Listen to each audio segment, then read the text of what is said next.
Autoriteti i mbikëqyrjes financiare ka përgatitur një projekt ligj të ri për sigurimin e detyrueshëm në sektorin e transportit, i cili do të sjellë një reformë të thellë për të përafruar plotësisht tregun shqiptar me standardet e Bashkimit Evropian. Ky ligj paraqikon ndryshime rrënjësore që do të shtrihen në disa faza, ku pjesa më e madhe e tyre do të hyjë në fuqi vetëm pas antarësimit të plotë të vendit në BE.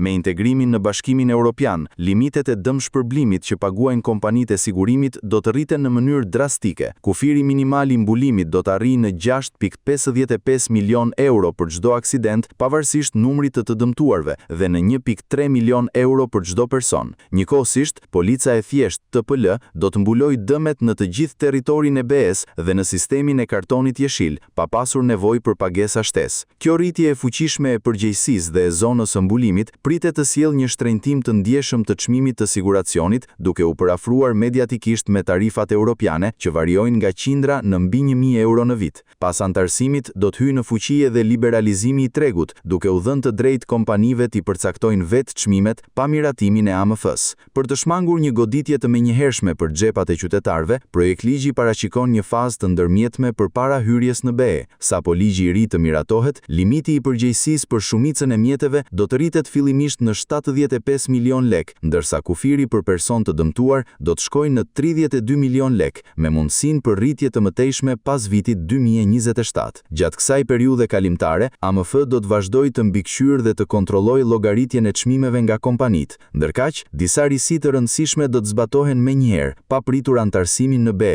Ligji i ri mundson lidhjen e kontratave digjitale përmes sistemeve elektronike me të njëjtën vlerë ligjore si ajo me shkrim, duke lehtësuar shitjet dhe ulur kostot administrative. Gjithashtu, konsumatorët do të kenë në dispozicion një platformë online falas dhe të pavarur për të krahasuar çmimet dhe mbulimet e kompanive. Po ashtu, kontratat do të kenë një zgjatje automatike prej 15 ditësh pas përfundimit të afatit, përveç nëse klienti njofton refuzimin e rinovimit. Së fundmi, kufiri për dëmet e vogla në pronë rritet në 250.000 lek dhe kompanitë detyrohen t'i paguajnë ato brenda një afati të shpejtë prej vetëm 14 ditësh kalendarike.